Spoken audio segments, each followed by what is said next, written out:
كلها تقول لك ازاي النادي الاهلي يكسب البنك الاهلي 2-1. ايه يا جماعه مستغربين؟ يقول لك لا لا لا لا ده ماتش يخلص تعادل، ده النادي الاهلي كسب في الدقيقه 95 ولا في الدقيقه 96. طب وايه المشكله؟ طب ما النادي الاهلي كان كسبان 1-0 والبنك الاهلي تعادل معاه في الشوط الاولاني. انت النهارده بتقول لك النادي الاهلي كسبان بمعجزه؟ ليه يا جماعه معجزه ليه؟ طب ما النادي الاهلي على طول بيكسب البنك الاهلي. هو البنك الاهلي دوت مثلا كان واخد الدوري قبل كده فعشان كده ده فريق تقول لك ازاي النادي الاهلي يكسبه؟ هو البنك الاهلي دوت ايه بطولاته؟ البنك الاهلي يعني عشان كان كسبان بيراميدز فخلاص ده ذكائه هيوصل له اللي هو يعملها مع النادي الاهلي؟ مفيش منه يا جماعه، مفيش منه والله.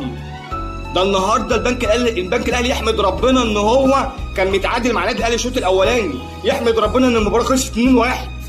ده جرادي شار النهارده لو كان فايق ولا كان قفشه فايق كان الماتش ده خلص 4-5. عماد النحاس معود الجماهير بيكسب بالاربعه وبالخمسه، اي فرقه بتاخد على وشها بالاربعه وبالخمسه. اسالوا الفرقه اللي خدت بالاربعه والخمسه يقول لك حصل. اوعى تفتكر ان جون امام عاشور الاولاني ده جاي كده، اوعى. ده امام عاشور جايب جون فلق البلعوتي نصين، حطها له في المقص اليمين فوق في المقص 90 زاويه، حد مش هيعرف يجيبها، زاويه قايمه. بص فيها بقول زي ما انت عايز، مهما تطير معاها لو جبت طيارات رافال مش هتعرف تجيبها. الدوري اهلاوي رغم انف الحاقدين.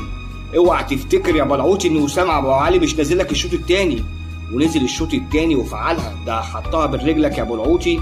انا بقول لك من خوفي عليك من فضلك يا بلعوتي اقفل رجليك. اوعى تفتكر ان النادي الاهلي فيه فرقه تعرف تقف قدامه.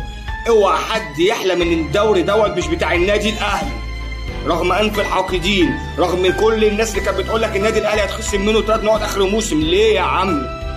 ليه يا عم؟ النادي الاهلي كان كل طلباته انا يا جماعه عايز العب المباراه وهاتوا حكام اجانب عشان خاطر الفير بلاي، عايز العب ماتش فير. الرابطه قالت لك طيب هنجيب، انت ما قلتش قبل الميعاد ب 15 يوم، اذا كنت عامل القرعه قبلها ب4 ايام يبقى اقول لك ازاي قبلها ب 15 يوم. يقول لك ايه طيب ما الوزير جابهم لك بس جابهم 12 بالليل، اديك انت قلت الوزير جابهم 12 بالليل، يعني الحكام كانوا جايين كنت اجل المباراه. ما علينا من القصه دي. اوعى حد يحلم ان النادي الاهلي مش هياخد الدوري، اوعى حد يحلم ان فاركو هيعرف يعمل حاجه مع النادي الاهلي يوم 28 الجاي. الدوري اهلاوي رغم انف الحاقدين. وقول لي امام عاشور انت يا امام احسن لعيب في مصر، احسن لعيب في افريقيا، احسن لعيب بالنسبه لي في الشرق الاوسط. يا راجل ده امام عاشور لما جاب الجون والله وانا بتفرج على الماتش عملت كده، ايه ده يا امام؟ الناس كلها ايه ده؟ دي قذيفه. هو انت في حرب يا امام؟ واحد قعد شويه على البلعوتي قال له ابص رجلك يا امام كفايه، قال له مفيش منه، ده وسام ابو علي نازل لك الشوط الثاني وهيخليك مش هتشوف. النهارده بتبص تلاقي النادي الاهلي فرح جماهيره.